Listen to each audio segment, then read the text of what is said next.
Turkey's heartland, the high plateau of central Anatolia, has been inhabited for at least 8 millennia. Among its most famous regions is Cappadocia, mentioned in the Bible and known today for its eerie volcanic landscape and delicious local wines.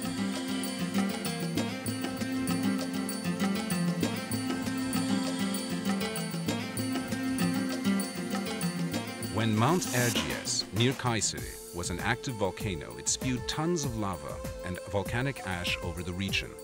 The ash solidified into soft rock that was later eroded by wind and water into valleys, plateaus, gorges, caves, and pinnacles.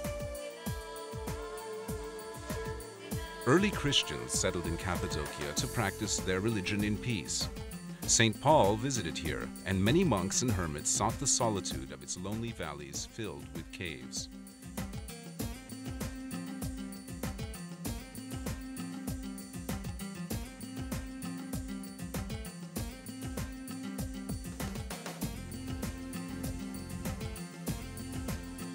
Today, Cappadocia is Turkey's most visually striking region. Visitors come from around the world to tour the Göreme Open Air Museum, a World Heritage Site sheltering dozens of medieval cave churches. Many of the church interiors are decorated with colorful frescoes of religious scenes. Perhaps the finest are the dark church, called Karanlık Kilise in Turkish, and the church of the Buckle, or Tokalı Kilise.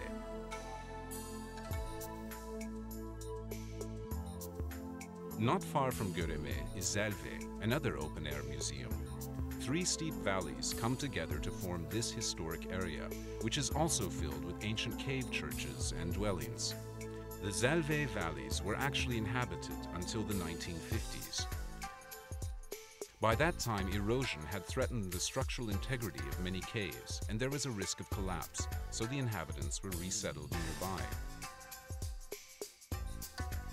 Dominating the Cappadocian skyline is the natural fortress of Uçhisar, rising above the town of the same name. This great rock promontory, 60 meters high, was hollowed out and made into a fortress by early settlers. Today, visitors climb to the top through a system of caves and passages to enjoy the spectacular panoramic views from the top. The town of Avanos, on the banks of the Kızılırmak River, is famous for its colorful Cappadocian carpets and red clay pottery.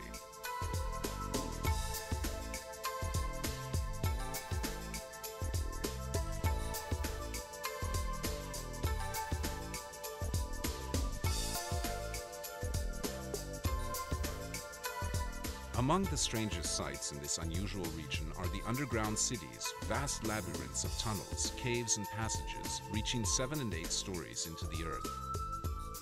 They were inhabited during the 7th and 8th centuries by local Christians seeking refuge from invading Arab armies. 36 underground cities, large and small, have been discovered in Cappadocia. Each underground refuge has kitchens, wine and olive presses, dining halls, stables, sleeping rooms, storage areas, deep wells, ventilation shafts, and even churches.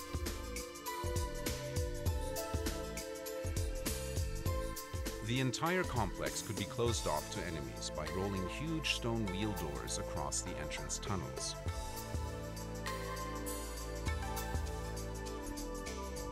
Konya, to the west of Cappadocia, was an important city in Roman times. During the Middle Ages, it was one of the chief way stations on the Silk Road, and also the capital of a flourishing empire established by the Seljuk Turks.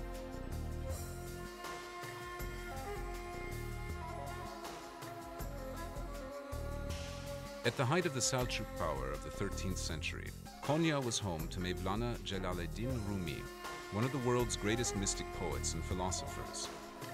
Rumi's disciples became the whirling dervishes, Sufi mystics who seek spiritual communion with God through a captivating circular dance.